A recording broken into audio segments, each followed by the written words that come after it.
Our next presenter is David Wood. Again, you've probably heard his introduction before. David is one of those guys who, after a successful career, doesn't just sit down and not do anything ever afterwards, or just watch TV. He decides to go out and do a whole bunch more stuff. His quite well known early on for his co-founding of the Symbian operating system for mobile devices, which I should remember from many years ago when I was in England. But he now runs the London Future Society, which is a flourishing organization and has many great speakers. And as usual, David is quite tireless in getting that going and organizing that. That's been very successful. He also is the author of the book Vital Foresight, which you go and check out. I was kind of amused to see an article come out yesterday in the Spectator in which David is described as having thick, fiery eyebrows. I think he has also some good fiery ideas, but it also mentioned that he has a calm, his manner is calm and matter-of-fact, even though he's discussing apparently wild ideas, at least wild to this writer. So we're going to have a very calm presentation of some wild ideas from the fiery eyebrowed David Wood. Go ahead, David. Thank you. Thank you so much, Max. I'll wait for my slides, Sunday slide, to come up on screen, please. It'll be here in a minute. Thank you. So you might know what building this is. I'll tell you in a moment. This session is going to be about transhumanism from around the world. After me, there'll be people talking about some transhumanist activities in different parts of the world. I'm here to talk about something that might happen in the UK by an organization that has been in existence since 2015. It was created as a political party. We have an idea to transform London. It's a bold idea, probably a crazy idea. We're not sure we're going to do it, but at least we're starting to talk to people about it.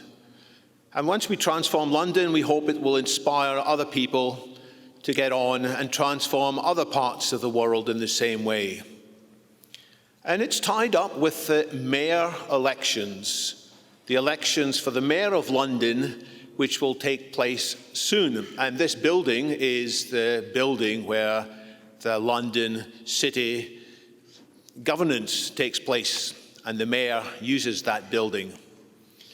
Also in that same year, 2024, there will be a number of other mayor elections in big cities in the UK. So we might have several candidates for these elections. And because this is in 2024, we call this campaign Transhumanism 2024. And one of the themes is this will herald a new future for politics, a better politics, a politics that understands some of the things that we've been talking about in this conference. Another theme is steering technology for profound social progress.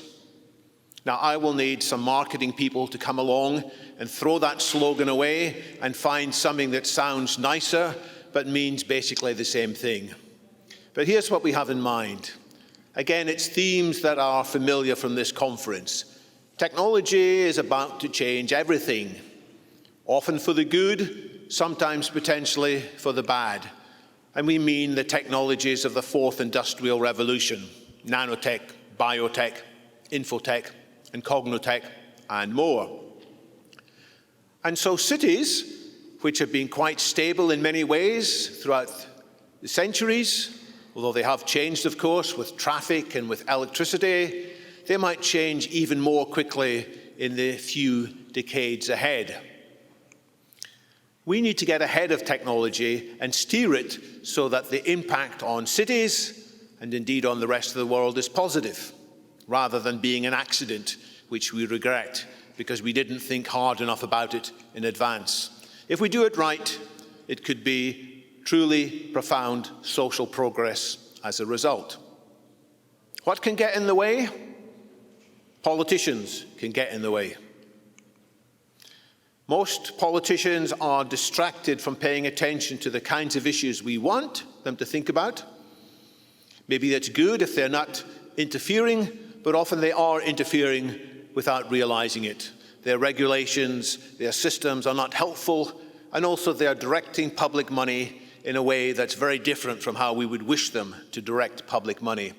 And if they do think about these issues, the implications of the fourth industrial revolution and accelerating technological change, often they have a pretty poor understanding.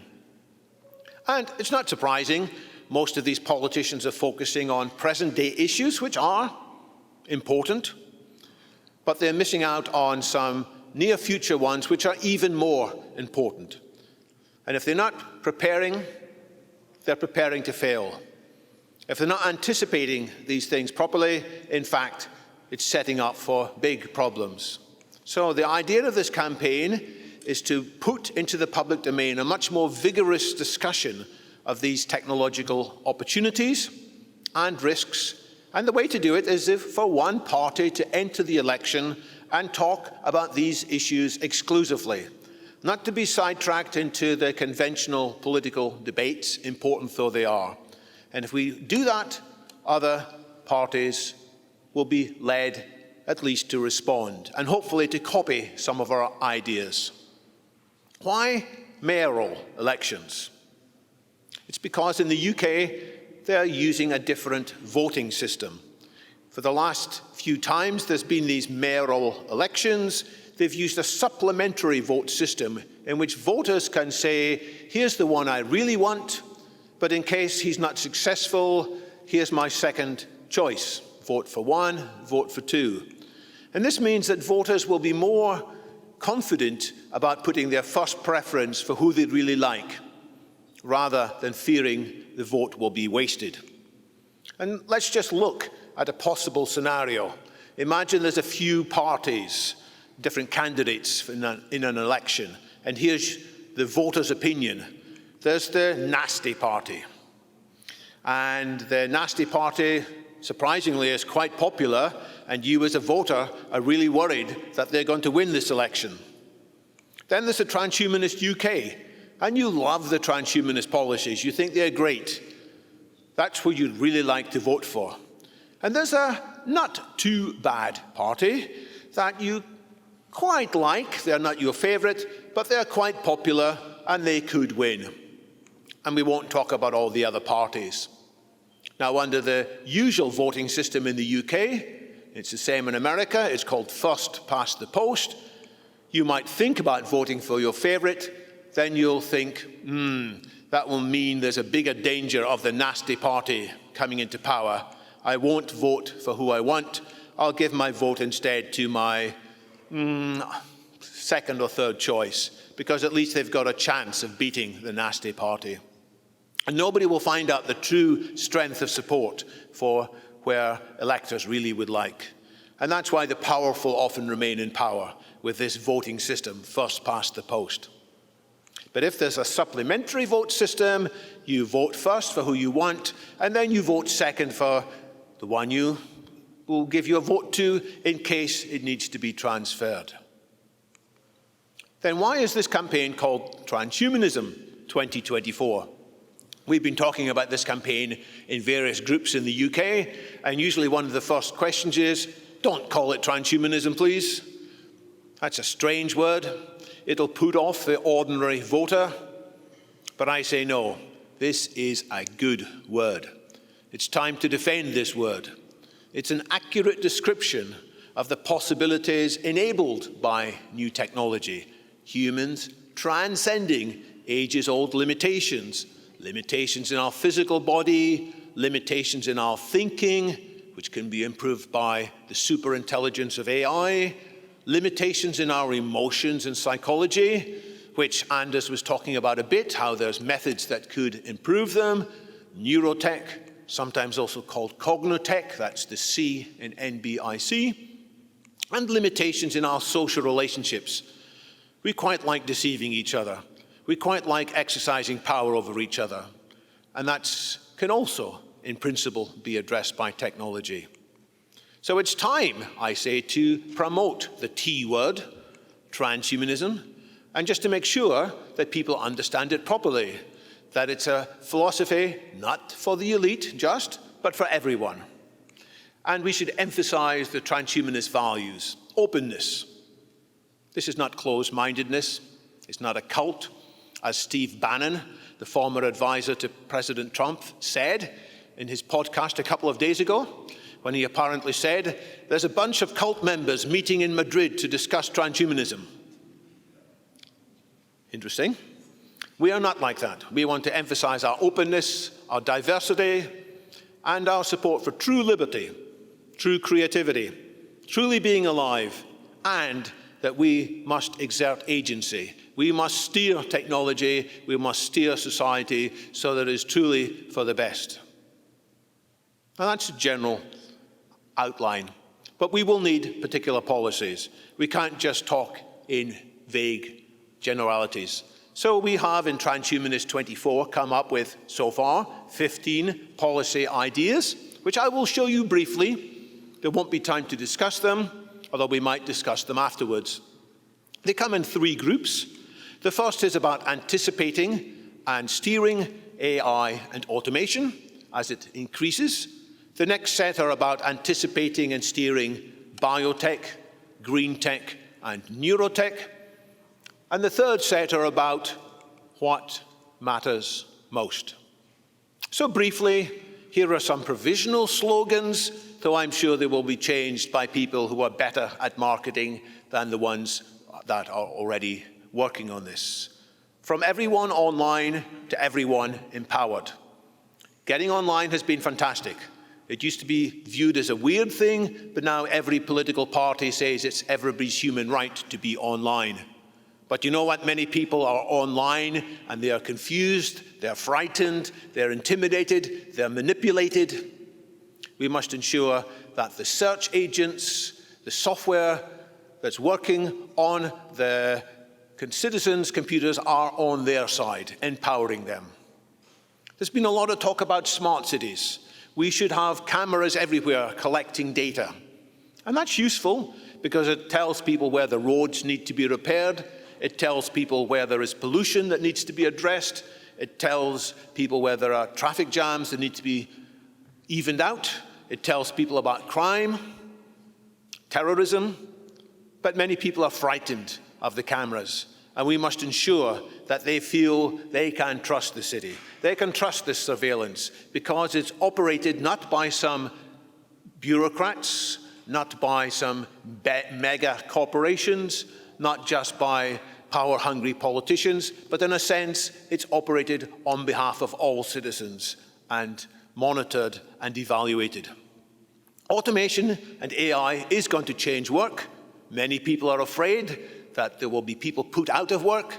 We in Transhumanist UK say, let's hurry up. Let's have automation enabling higher quality goods at lower cost so that more people can get these higher quality goods. And yes, that will mean some people may not be able to work, and we will need to change our social contract. We're not advocating UBI, at least not UBI version 1, although we're open to discussing a UBI version 2, which is some of these ideas. But the main point should be that the necessities of life should be cheaper and cheaper so that effectively they are nearly free. Automation will change democracy too. It will change how we meet and consider things together. There's already a movement to have more citizens' assemblies around the world. Sometimes they have been very worthwhile, sometimes they have been failures. With good AI and with good facilitators, it can help transform the political discussion or other discussions about society from being tribal and partisan to being much more open to listening to people from different backgrounds. And last in this set, there's the move away from GDP, measuring how much economic value has been created and exchanged. That is important. We're not going to hide that, but it needs to be complemented by a proper measurement of externalities, that's bad side effects, sometimes of economics, and more focus on true human and social flourishing, measuring whether people feel they are being left behind, measuring how low-cost accommodation and transport and education is. It should be good news that these costs come down, rather than people worrying that their profits are disappearing. For green tech, biotech, and neurotech, let's start with being carbon neutral. Some people think, oh, it's going to be a sacrifice to be carbon neutral. We'll be moving backwards. We say not at all. We can embrace next generation green technology and have a better quality of houses, better quality of transport, better construction, and better living overall. And then there's a theme of much of this conference. We should be reprioritizing the spend of money on healthcare. It should not be spent when people are already ill. It should be targeting early stage understanding and prevention of aging. So healthcare for open-ended, youthful lifespans. It will be hugely economically beneficial, as reported in an analysis in Nature just a couple of months ago by a couple of economists and gerontologists. There is a big longevity dividend waiting to be harnessed. Let's put that at the forefront of discussion. And then we should be accelerating access to neurotechnologies and other psychoactive substances. In the UK, I'm not sure about the rest of the world, we have many outdated conservative laws about access to psychedelics or nootropic drugs.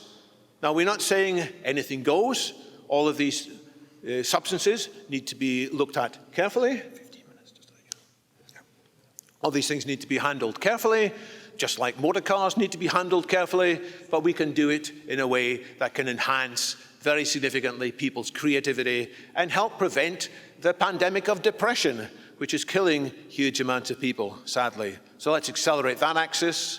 Let's accelerate our access of genetic editing.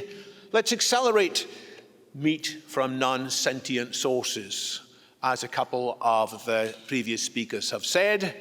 Let's live up to our vision in transhumanism, the well-being of all sentient creatures. So we should be cultivating meat. And as for what matters most, we should be a city that is a champion for the transhumanist and cosmist revolutions. We should be attracting the entrepreneurs, the technologists who want to build these solutions, including space technology, but including also the technologies that will help people reach higher states of consciousness. This includes the support for morphological and social freedom, including easy rights of access to cryonic preservation. It means good, smooth relationships between health services and biostasis providers. Looking ahead further, we must talk about the need to steer what may happen next with AI. And last but not least, maybe this is the most important, we must transform what people learn about in schools and at later stages of their life. Most education is looking backwards, it's helping people to work in factories in routine ways. We should focus on many of the things that a London Futurist project, the Vital Syllabus, which you can read about online on the Education tab of London Futurist, talk about the most important skills and principles. So I'm looking for your feedback on these policies. If you go to transhumanist.uk, you can go to the Campaigns tab and you can find more information about all of these policies, and you can even find a route into a Slack, which is a way in which you can get involved in a conversation. Tell us which policies you particularly like. Tell us which policies you think we should remove. Maybe you want to add some, but bear in mind we're looking for transhumanist distinctive policies, not just standard partisan policies. We're not looking for right-wing policies or left-wing policies. We're looking for policies that, in the words of pioneering transhumanist philosopher FM 2030, called upwing. Maybe you would change or reword the policies, that's fine. You might take a different approach altogether. And I also want your input on how we can have people helping this campaign. Which brings me on to a couple of practical issues, just as I wind up. This will require a lot of signatures to be collected, not so many in fact, just 330 for each of the 32 boroughs, and also the City of London. We need to get 10 people registered in these regions to say, I may not vote for these guys, but at least I think they should be on the ballot. That's relatively easy. A little bit more daunting is we need to raise a deposit of £10,000 UK. which we won't get back unless we get at least 5% of the first preference votes, and we probably won't do that. And by the way, there'll be a lot more costs. So this will be costly. It will take a lot of effort, which is one reason we're not sure we're going to do it yet. But we are weighing up what would count as a success. So let's talk briefly about success criteria, and I'll do that by referring to the last time the mayoral elections took place. It would have been 2020, but it was delayed 1 year because of COVID. In that elections, there were 20 candidates. Here they are from their different parties, arranged in order. So in this election, Labour actually got the most votes. You can see the preferences, the percentages of votes. So only 3 parties got their deposit back by reaching at least 5%. So I don't think we'll do that in 2024. But I want to look at some of the other candidates there. There's the 9th candidate, Count Binface, who got 1% of the vote. What, 25,000 votes. Maybe you've heard of Count Binface? No, I don't think so. Do you know what he looks like? Looks a bit like a transhumanist. Although he didn't have transhumanist policies, he said he was a satirical candidate. He would make it an offence to eat noisy snacks in the theatre. He would tie the wages of government ministers to those of nurses for the next 100 years. And he recommended that London leave the UK and join the EU. He got a few votes. He also campaigned in an earlier election alongside another comedian. This was in the 2019 general election where he stood in the same constituency as Boris Johnson. How much percent of the vote do you think he got then? 1%? 2%? It's not 0.1% because, of course, it's first past the post and people feel they can't vote for minority parties because they'll waste their votes. I want to look at the 5th candidate in here, an independent who was only 23 years old. And he got 50,000 votes. This is him. Doesn't look like a typical politician. His name was Nico Olmilana. He was a YouTube prankster with 3.4 million subscribers.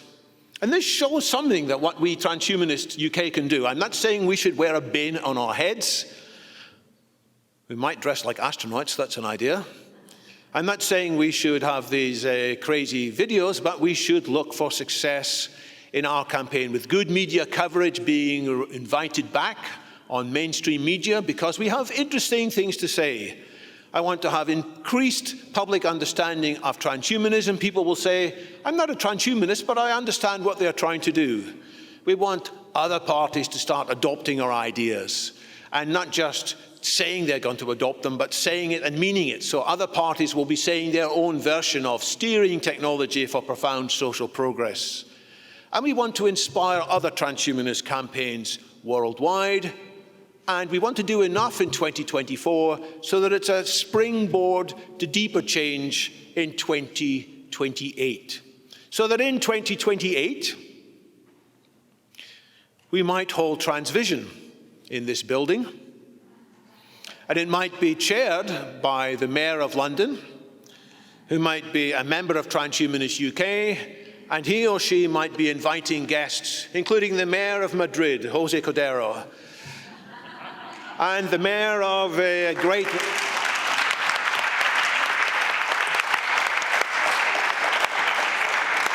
and maybe the Mayor of a great western city in America, Natasha Vitamore. Or maybe it'll be younger people, and I think that's more likely, people that are not well known to the transhumanist community now. Possibly it will be people who are in other political parties today. Maybe they've even held high office, but they are frustrated by the limitations. They might go out and buy the Transhumanist Reader, they might buy La Muerte de la Muerte, they might buy my book Vital Foresight and come back and say, you know what, I'm switching my party. So in that way we will transform the world and we will make it by one means or other, either new party or more likely we will change the other parties so that whichever party it is, they will be putting lots of transhumanist policies in place. Thank you very much.